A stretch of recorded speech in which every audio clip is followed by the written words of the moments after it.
Pronto, já estamos ao vivo. Boa noite, eu sou Miguel do Rosário, editor do Cafezinho. Esse é mais um podcast semanal, toda quinta-feira, 9 horas da noite, Paris Café. Hoje a gente tem uma convidada especial, professora Cristiane Leidler.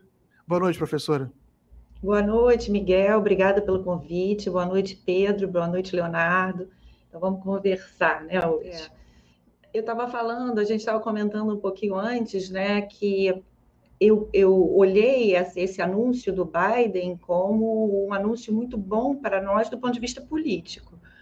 Porque, além da dinâmica econômica, da dinamização do processo econômico, né, da demanda que os Estados Unidos vão representar para a economia, para o sistema econômico, eu acho que, do ponto de vista político, é um momento muito oportuno para a gente conseguir tentar furar esse consenso, né? Quer dizer, conseguir suplantar um consenso que foi formado de que, no Brasil, a agenda política tem sido, nos últimos anos, a agenda do Estado mínimo, né?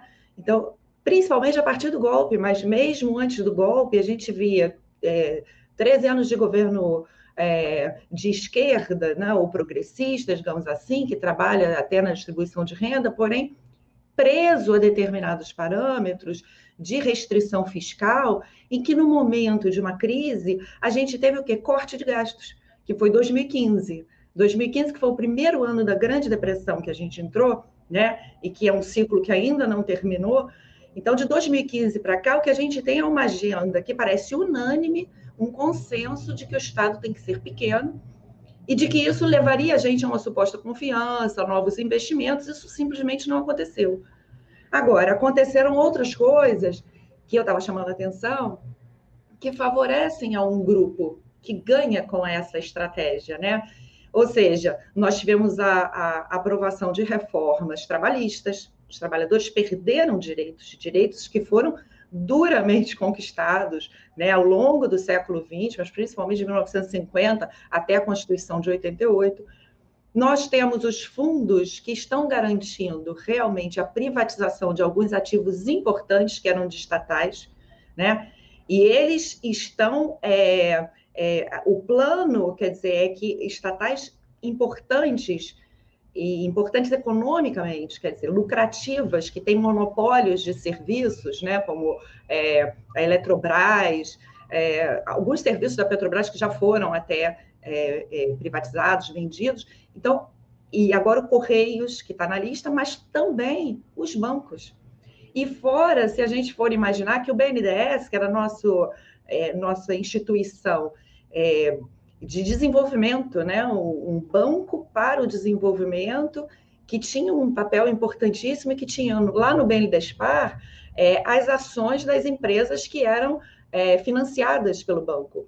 E ele vendeu, né? Quer dizer, o BNDES vendeu uma participação importante que tinha nessas empresas. Todas empresas boas, empresas que pediram empréstimos e que pagavam empréstimos e que o BNDES tornava-se, assim, sócio, né, com uma parcela das ações. Então, esse consenso de que eu falei no início, ele está beneficiando uma parcela, é pequena, mas está beneficiando. Agora, a gente construiu, né, por meio do debate público, um consenso que ele é muito mais abrangente, ele pega a classe média, pega os pequenos empresários, e todos estão sofrendo muito com a restrição que o neoliberalismo impõe. O que a gente está assistindo no Brasil é uma transferência imensa da riqueza produzida, que é pouca, porque diminuiu, nós estamos estagnados, né, mesmo antes da pandemia. Então, é pouca riqueza, e o bolo está se concentrando cada vez mais na mão desses poucos. E o debate político não consegue compreender isso, porque eu acho, agora só para finalizar, eu acho que a gente sofreu transformando o debate político num debate sobre corrupção, num debate policial. Então, parece que o Estado é sempre criminoso, então que ele tem que diminuir, né?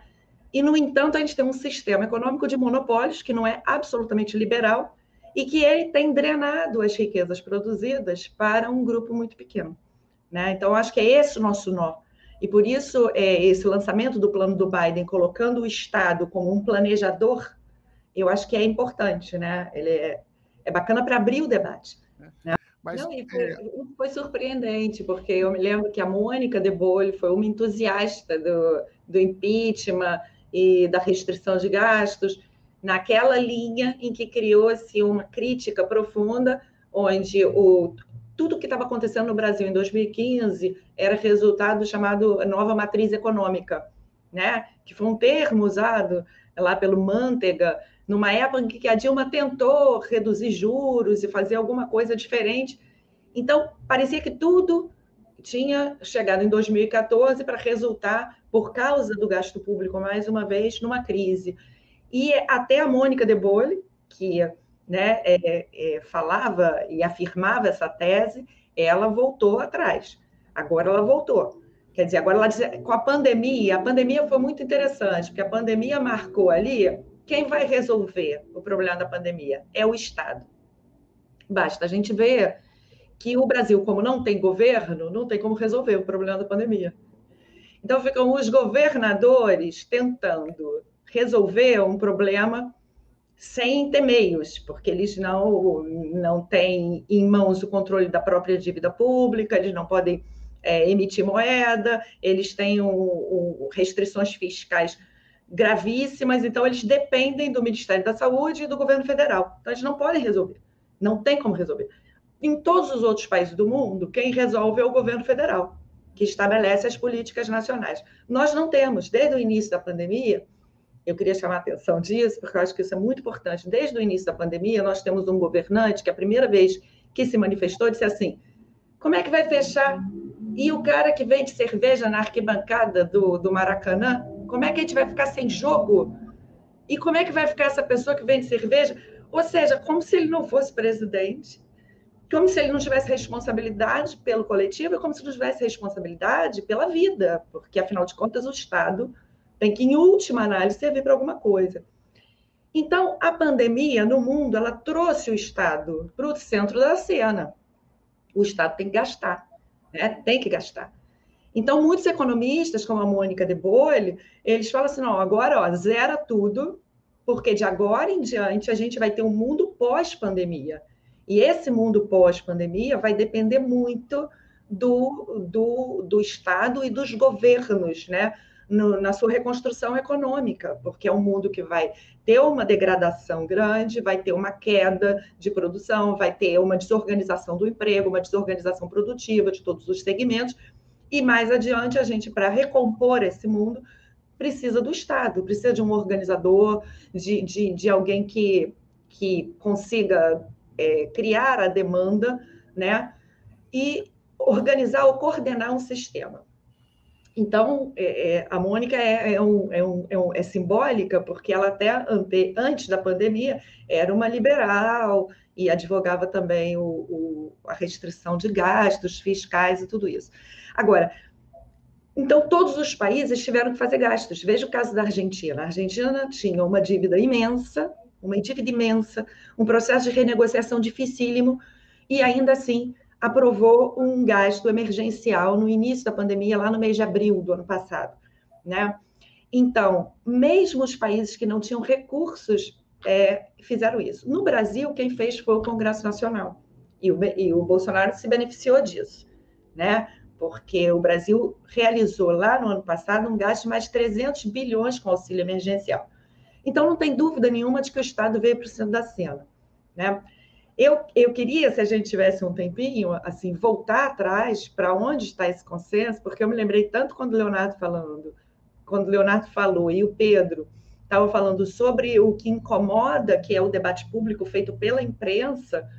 Eu estava outro dia discutindo assim, polemizando com uma colega que é jornalista, e ela me dizia que as editorias não têm nada a ver com isso, que o problema é que os jornalistas são mal formados mesmo e que eles são levados a construir suas pautas ou suas matérias a partir das pesquisas de opinião pública. O que a opinião quer mais ouvir? Se é sobre fundos, se é sobre investimentos. Eu falei assim para ela, não se trata disso. Então, a minha opinião era completamente diferente. Eu acompanhei, por exemplo, durante um bom período de tempo, acho que de 2015 a 2018, eu acompanhei um jornal específico, o Jornal das 10 da Globo News. Eu acompanho aquele jornal. E aquele jornal, ele tinha um formato que ele não variou durante esses 3 anos. Era 20 minutos, da 1 hora de jornal, 20 minutos inteiros dedicados à Lava Jato. Então, a opinião pública que assistia aquele jornal, e eu suponho que ele era um pouco o mesmo formato do que o Jornal Nacional, talvez o Jornal Nacional tenha mais variedade, mas aquilo era um jornal de 1 hora, 20 minutos era sobre a Lava Jato. O que faz com que aquele homem, nós todos, que saímos para trabalhar o dia inteiro, temos a nossa vida, nossas tarefas, nossos afazeres, quando a gente chega em casa para tentar organizar nossa visão de mundo, ver o que está acontecendo, como é que as coisas estão indo, quais são as notícias, como é que está o país, a gente vê que o país é só corrupção. Então, a comunicação, as empresas de comunicação no Brasil, elas pautaram a sociedade para entender que a política era um tema do Código Penal, né? E depois desses 20 minutos de Lava Jato, vinha 10 minutos sobre a crise econômica, falando de gastos públicos, do déficit, o déficit fiscal, o déficit fiscal, o déficit fiscal. Ora, para a pessoa que está no seu consultório, no seu escritório, atendendo seus clientes, tal, que chega de noite, qual é a relação que ela faz? Como tem muito roubo, a gente está sempre devendo. Não importa que o déficit seja de 124 bilhões e o roubo tenha sido de 3. Não importa a magnitude dos números, a pessoa não vai pensar nisso. A relação que ela faz é o seguinte: nós temos um Estado corrupto e, por isso, a gente está sempre em crise. Então, o nosso debate público foi restrito a isso, o que não quer dizer que nós não tenhamos uma política bastante bem sedimentada e consolidada, um projeto político que eu acho que vai se desenrolando por meio do Congresso Nacional e deste governo. Porque me parece que esse governo, embora tenha essa característica de ser um governo militar, ele é um governo que está completamente associado com a pauta neoliberal, com a pauta da diminuição do Estado, quer dizer, aquele Estado que é um Estado só segurança e sistema jurídico. De resto, cada um se vira. Né? Então, quando eu vejo o Bolsonaro falar dessa forma rústica, simples dele, assim, as pessoas têm que poder vender sua cerveja, ele está dizendo assim, olha, a cada um que se vire, porque aqui não tem Estado mesmo. E aí, nas reuniões, a gente vê ele repetindo alguma coisa também que se tornou comum. Querem jogar essa bomba no meu colo. Eu não tenho nada a ver com isso. E não tem. O Bolsonaro se tornou comentarista de cercadinho, né? A expressão que o Flávio Dino usou aí numa live com o My News que eu assisti outro dia, que ele tem aquele cercadinho lá em frente ao Palácio Planalto, ou Alvorada, não sei. Ele todo dia ele para ali, né? Tem meia dúzia de fanáticos ali e ele fala alguma besteira, né? Às vezes eu acho que a gente paga, né? Porque a última manifestação, porque quando tem manifestação lá em Brasília, é claramente uma gente de classe média que você fala assim, isso é cargo comissionado dos ministérios que tem que ir, que é recrutado, porque claramente não é uma manifestação popular mais, eu acho, né?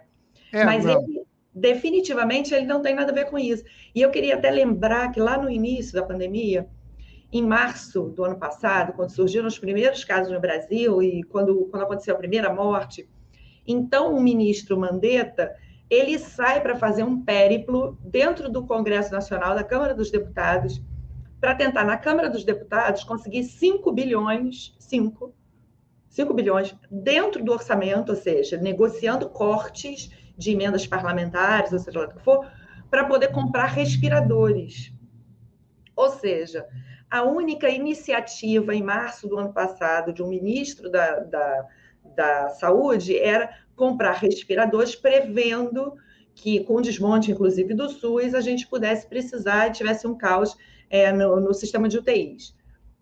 Não havia preocupação com testes, não havia preocupação com isolar os casos, até porque não iam ser testados, fechar aeroportos ou tomar quaisquer medidas que pudessem evitar que o Brasil tivesse que ter gastos. Porém, Vejam só qual é a premissa dessa dinâmica do Ministério da Saúde naquele momento.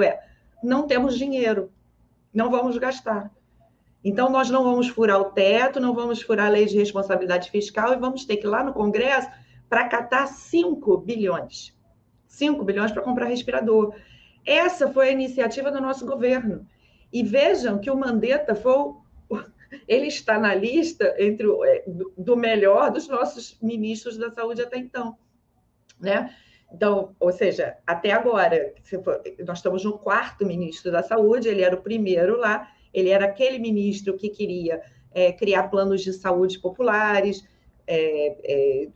desmontar mesmo o SUS, né? Ele chegou a afirmar no primeiro ano de governo que o SUS não dava conta, não tinha possibilidade de fazer um financiamento do SUS, porque o SUS nunca daria conta de promover a saúde integral para todos os brasileiros, universalmente.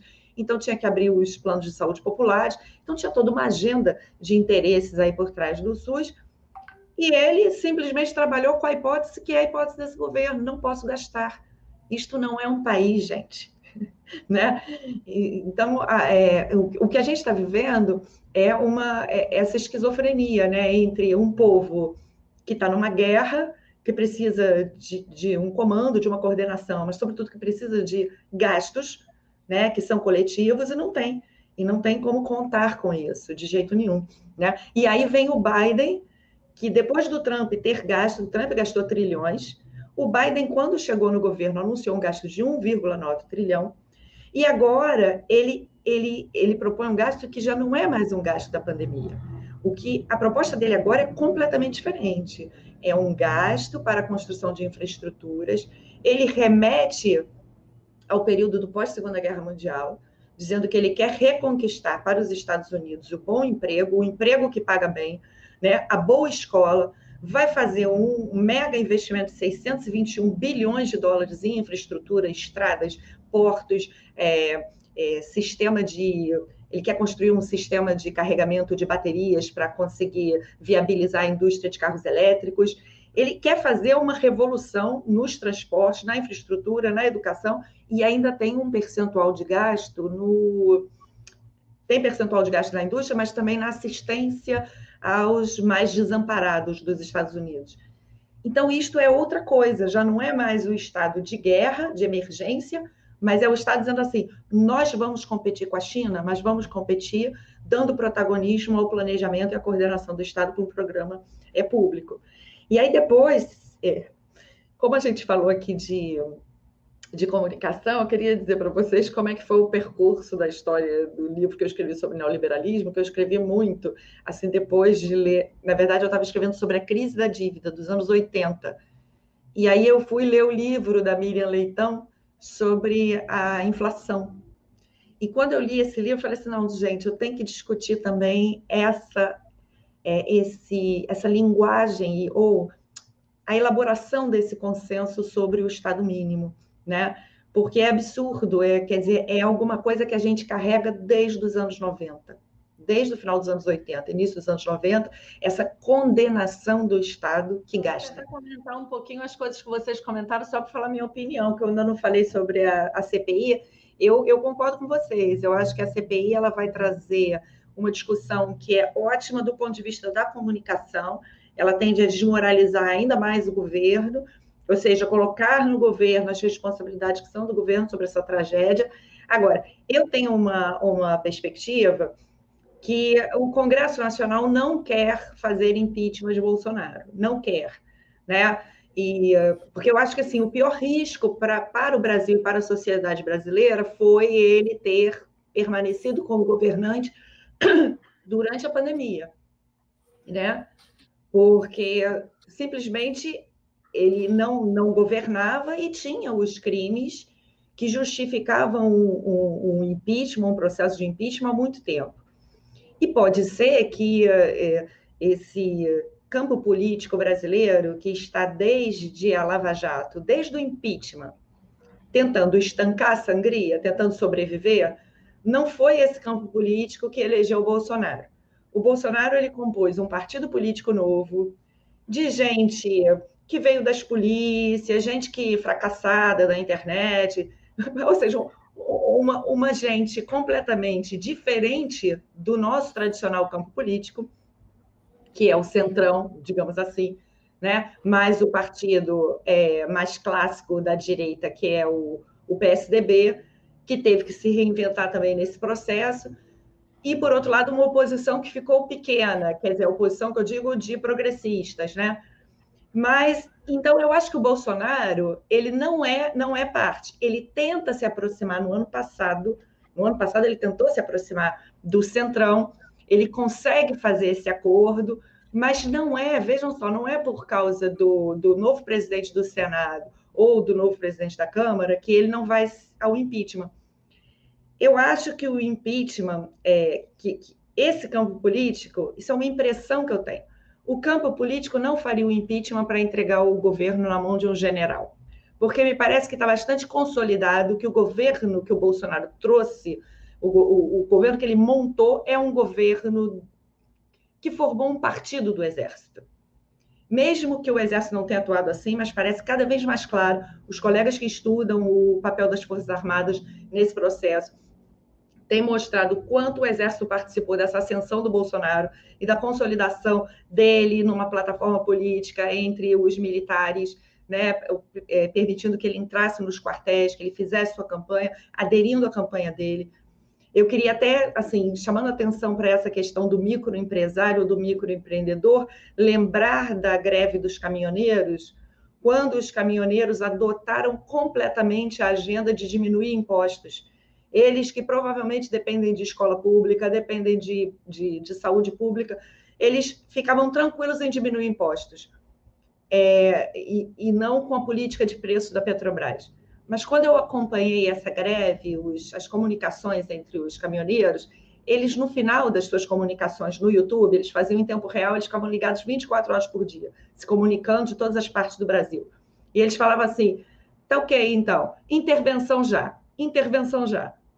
Tanto que todos os observadores começaram a falar assim, os caminhoneiros são a favor de uma intervenção militar. E algumas vezes eles até especificavam intervenção pelo artigo 142. Então, há sim uma construção que foi feita antes no período eleitoral e para a eleição do Bolsonaro, contou com o apoio dos militares, e, obviamente, eu acho que isto é um elemento a mais para a gente pensar sobre como se comporta o campo político nesse momento. Agora, a CPI, ela pode vir para tirar a credibilidade do Bolsonaro na sociedade, de sorte que empurre um processo no Superior Tribunal Eleitoral, né? Então, ou seja, de impugnação do próprio processo eleitoral, da própria eleição, porque a investigação sobre as fake news, ela indica que há patrocínio estrangeiro na campanha eleitoral. Então, quer dizer, há outros elementos que a gente pode colocar aqui nessa conversa sobre a CPI. De qualquer maneira, é um movimento aí que está se dando, e é um movimento que pode ser um movimento tectônico, né? Ele pode mudar realmente as posições. Me parece que a composição da CPI, eu acho que se fosse presidida pelo Renan Calheiros, ia ser muito boa, né? Quer dizer, ele é um homem muito experiente, e ele não, talvez ele fosse conseguir manter a CPI fazendo as investigações sobre as questões mais agudas, né?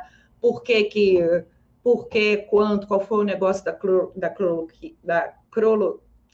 cloroquina, desculpe, mas principalmente o que aconteceu no desastre de Manaus, como é que foi a atuação do Ministério da Saúde, como é que foi como tem sido, né, a atuação do Ministério da Saúde para dar suporte ao problema que o Pedro levantou sobre o colapso dos remédios, o colapso do oxigênio, todos os colapsos, né, que a gente está vivendo. Então, eu acho que essa CPI é não só uma urgência, mas eu acho que ela tende a mudar as posições do campo político mesmo. Agora, eu não acredito que nessas condições que a gente está hoje, ela levaria a um impeachment. Eu acho que o impeachment precisava de mexer outras peças do tabuleiro, sabe? Que não são só dentro do Congresso. Então, é um pouco isso, eu acho. Eu queria agradecer muito essa oportunidade. Acabamos nem falando do FMI, mas só para dar um gostinho, queria lembrar para vocês o último blogzinho que eu recebi, e dizia que a previsão de crescimento da China no ano que vem é de 8%, nesse ano, 2021, é de 8,4%, e da Índia de 12,5%. Então, quer dizer, para a gente ficar monitorando os países que têm estado, né, e fazer a comparação, porque eu acho que isso vai valer a pena.